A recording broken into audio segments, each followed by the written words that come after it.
دوستو میں ہوں وصال اعظم۔ مشرق وسطیٰ یعنی مڈل ایسٹ میں ایران اور امریکہ کے درمیان جاری جنگ ایک نئے اور خطرناک مرحلے میں داخل ہو چکی ہے۔ گزشتہ چند دنوں میں امریکی فضائی حملوں میں مسلسل اضافہ ہوا ہے، یعنی امریکہ نے لگاتار ایئر اسٹرائکس کی ہیں ایران پر، جبکہ ایران نے بھی اپنے رد عمل کو وسعت دیتے ہوئے، اپنے رسپانس کو اور پھیلاتے ہوئے ریجن میں موجود امریکی انٹرسٹ اور امریکی انفراسٹرکچر اور اتحادی ملک، یعنی جو بھی دیش امریکہ کے الائز ہیں، جو ملک، ان کو نشانہ بنانے کے دعوے کیے ہیں۔ ایران کے صدر مسعود پزشکیان نے واضح الفاظ میں کہا ہے کہ ایران اس وقت امریکہ کے ساتھ فل اسکیل وار یعنی مکمل جنگ کی صورتحال میں ہے، اور اس جنگ میں معیشت سب سے اہم محاذ بن چکی ہے، یعنی اکانومی۔ موجودہ صورتحال کیا ہے؟ فروری 2026 میں شروع ہونے والی ایران امریکہ جنگ کے بعد اپریل میں ایک جنگ بندی اور اس کے بعد جون میں ایک عارضی مفاہمتی معاہدہ یعنی MOU یعنی میمورنڈم آف انڈرسٹینڈنگ سامنے آیا تھا، لیکن جولائی میں کشیدگی دوبارہ بھڑک اٹھی اور دونوں دیش یعنی امریکہ اور ایران ایک بار پھر سیدھے ٹکراؤ میں سامنے آ گئے۔ امریکہ کا سٹینڈ ہے کہ ایران اسٹریٹ آف ہرمز میں بین الاقوامی جہاز رانی یعنی انٹرنیشنل نیویگیشن اور تجارتی راستوں کے لیے خطرہ بن رہا ہے، جبکہ ایران کا کہنا ہے کہ امریکی حملے اس کی خود مختاری یعنی سوورینٹی اور قومی سلامتی یعنی نیشنل انٹیگریٹی پر حملہ ہیں۔ امریکہ کا 10واں بڑا حملہ۔ تازہ ترین پیش رفت میں امریکہ نے ایران پر مسلسل 10ویں رات بھی فضائی حملے کیے ہیں، ایئر اسٹرائکس کی ہیں۔ امریکی سینٹرل کمانڈ یعنی سینٹ کام کے مطابق ان حملوں میں ایرانی فوجی کمانڈر سینٹرز، ڈرون اور میزائل لانچنگ سائٹس، فضائی دفاعی نظام یعنی ایئر ڈیفنس سسٹم اور بحری تنصیبات یعنی نیول جو انسٹالیشنز ہیں ان کو نشانہ بنایا گیا ہے، نیول سینٹرز کو نشانہ بنایا گیا ہے۔ ایرانی میڈیا کے مطابق بندر عباس، قاشم، شیراز، اصفہان اور دیگر علاقوں میں دھماکوں کی آوازیں سنی گئی ہیں۔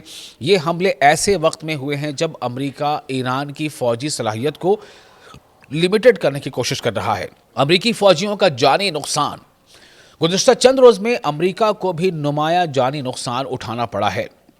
رپورٹس کے مطابق جارڈن میں واقع ایک امریکی فوجی اڈے پر ایرانی حملے میں کم سے کم 3 فوجی ہلاک ہوئے ہیں، جبکہ ایک اور فوجی ابھی بھی لاپتہ بتایا جا، جبکہ کچھ ایسی رپورٹس بھی سامنے آ رہی ہیں، خود نیو یارک ٹائمز یا دوسرے ایسے اداروں نے یہ خبر دی ہے، رپورٹ کی ہے کہ اس میں جو نقصان ہے فوجیوں کا وہ اس سے کہیں زیادہ ہے، لیکن پینٹاگن اس کے بارے میں زیادہ کچھ ریویل نہیں کر رہا۔ اس کے علاوہ عراق میں ایک اور امریکی اہلکار بھی ہلاک ہوا ہے۔ امریکی میڈیا کے مطابق جنگ کے آغاز سے اب تک کم از کم 17 امریکی فوجی ہلاک ہو چکے ہیں، یعنی مارے گئے ہیں، جبکہ 400 سے زائد زخمی ہوئے ہیں۔ صرف جولائی کے دوران تقریباً 100 امریکی فوجی مختلف حملوں میں زخمی ہوئے، اگرچہ امریکی حکام کا کہنا ہے کہ زیادہ تر اہلکار دوبارہ ڈیوٹی پر واپس آ چکے ہیں۔ امریکی صدر یعنی امریکن پریزیڈنٹ ڈونلڈ ٹرمپ نے خبردار کیا ہے کہ ہر امریکی فوجی کی ہلاکت کا جواب ایران کو کئی گنا زیادہ قیمت چکا کر دینا پڑے گا۔ IRGC کا رد عمل کیا ہے؟ یعنی اسلامک ریولیوشنری گارڈ کورس کا رسپانس کیا ہے؟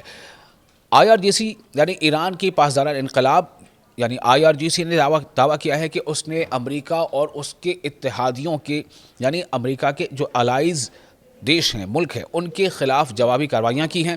IRGC کے مطابق کویت میں ہمارس امریکی میزائل سسٹمز، راڈار تنصیبات، سیٹلائٹ کمیونیکیشن سینٹرز اور ڈرون بیسز کو نشانہ بنایا گیا ہے۔ ایران نے بحرین میں بھی امریکی دفاعی نظام یعنی ڈیفنس سسٹم کو نقصان پہنچانے کا دعویٰ کیا ہے۔ ایران نے یہ بھی کہہ دیا ہے کہ جب تک امریکی حملے جاری رہیں گے، اسٹریٹ آف ہرمز میں معمول کی تجارت بحال نہیں ہوگی، یعنی نارمل نیویگیشن وہاں نہیں ہو پائے گا۔ اب آپ سمجھیے کہ اسٹریٹ آف ہرمز آخر کیوں اتنا اہم ہے، کیوں اسٹریٹ آف ہرمز کے ارد گرد ہی امریکہ اور ایران دونوں جو ہے ایک دوسرے کے ڈٹ کر مقابلہ کر رہے ہیں، دوسرے پہ حملے کر رہے ہیں۔ اسٹریٹ آف ہرمز دنیا کے اہم ترین بحری راستوں میں سے ایک ہے۔ جنگ سے پہلے دنیا کے تقریباً 5ویں حصے کے برابر تیل کی ترسیل اسی راستے سے ہوتی تھی۔ اب کیا صورتحال ہے؟ اب صورتحال یہ ہے کہ بحری نقل و حرکت شدید متاثر ہو چکی ہے، آئل ٹینکرز پر حملوں کی اطلاعات سامنے آ رہی ہیں اور عالمی منڈی میں تیل کی قیمتیں دوبارہ اوپر جا رہی ہیں۔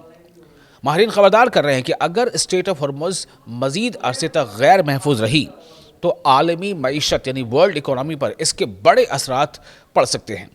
ایرانی صدر کا اس بیچ بڑا بیان سامنے آیا ہے۔